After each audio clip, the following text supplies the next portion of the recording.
Мелодичний скрип твоїх дверей. Знаю лише я одна, кожного своя ціна. Welcome to Ukraine. In Ukraine, and Joseph Lindsley has been doing some traveling. Hello to you, Joseph. You're in Kyiv today. What's the situation there? Bob, hello. Yes, I'm here in the Ukrainian capital, a snowy day. And last night I boarded the train from Kharkiv station, took the overnight train. And it really is comfortable. You get your own room and you can't, hear the alarms on the train, so you can get a good night's sleep. At the entrance to the station, the soldiers were so happy that there was an American about to board the train that they insisted on carrying my gear onto the train.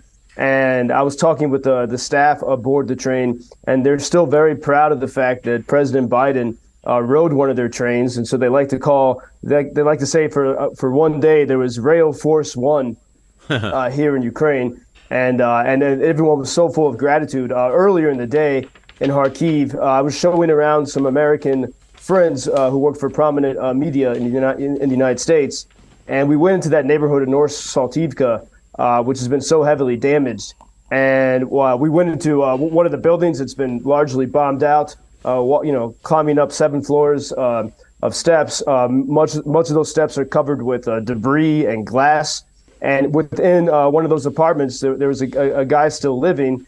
And the scene was like, there was a painting by Vincent van Gogh called The Potato Eaters, of peasants in a very dark place, the potato peelers, sorry, in a dark room. And that's what I felt like. There were several people in this one little dark room, the only place where there was any heat, and just gathered around, just passing the time in what used to be, their lovely neighborhood and their building. And then one of the neighbors came in and was describing that horrible time a year ago when during the shelling, he was helping his wife and daughter escape. And I said, did you find the right moment? And he said, no, we just decided we couldn't wait anymore, and we just fled. And so it is nice to see that, things are calmer there now. But at the same time, all the shattered lives. And then after that, we went with these reporters to a fancy restaurant in Kharkiv. And it's just a contrast, just a few blocks away, really. And so in that, you can see the resilience, but also the ongoing difficulties here.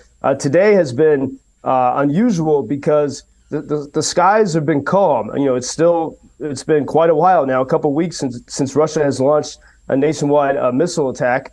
But we have very unusually today had 3 nationwide air alarms already today. The last one just ended about half an hour ago. This is very unusual. So there's some new level of alertness in the air. And then meanwhile, of course, in addition to the regular shelling, places like Nikopol and Kherson and Zaporizhia, and also in Kharkiv region, Bakhmut there's very intense fighting. Some reports say in 5 different directions. And we're trying to figure out if Ukraine is maybe gathering reinforcements in surrounding towns and trying to reinforce Bakhmut.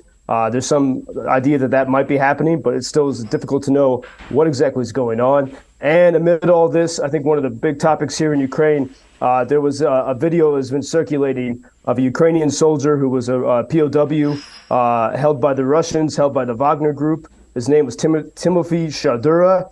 And in this video, he's casually smoking a cigarette in the prisoner of war camp. And the Russians are filming him. And he says very calmly, Slava Ukraiini. And then in the next scene, they shoot him, which it seems like it was quite unexpected, and they killed him. And so once again, we see this. Russians try to share this as a sign of why everyone should be afraid of them. But more and more, it shows people why they can't. The civilized world cannot let Russia win.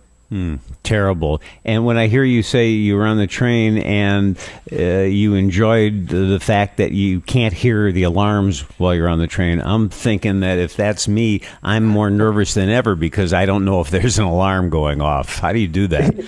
Yeah, you don't know. And usually, in the middle of the country, as you're traveling through the wild steppes of Ukraine, you don't have a service on your phone. So there's no way to know what's going on. And Yeah, it could be nerve-wracking, but I think also especially because I was in Kharkiv for over a month, You hear so many alarms there. It really was nice to have, just to have a night knowing that it's going to be more peaceful and quiet. And when you're sort of in between the cities, being in Kharkiv, you do feel more of a target. And, up until 2 weeks ago, really, so through much of January and early February, it's hard to remember now, but every other day there were missile strikes on the center of Kharkiv, and I can still hear the echoes of that, although they're fading a bit.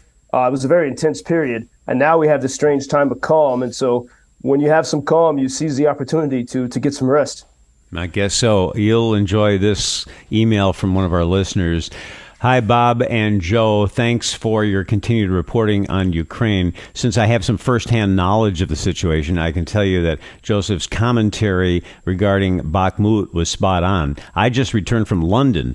We were there when President Biden made his surprise visit to Kyiv. I can tell you that the support for Ukraine is substantial in London. Many Ukrainian flags fly in London, including over official UK buildings.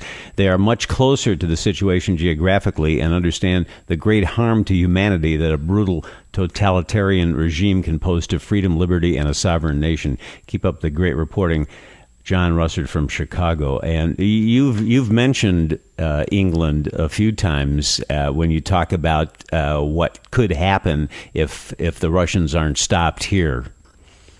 Yeah, well, thank you, John, for that letter. Actually, the UK has, originally they were going to send, I think it was 14 of their top tanks to Ukraine. They've doubled that number now to 28. And so they're actually, increasing support. And a lot of this is, Boris Johnson, when he was prime minister, was one of the first, I think probably the first high stature global leader to come to Ukraine. And so the UK has been a key part of this. And incidentally, before the February 24th invasion a year ago, for the preceding 3 years, the leading foreign cadet at the Royal Military Academy at Sandringhurst, I think is the name, was a Ukrainian.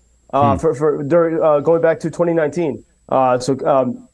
Incidentally, Ukraine, the Brits were recognizing and respecting Ukrainian warriorship, and Ukrainians were getting training from the Brits, and so there is this deep connection.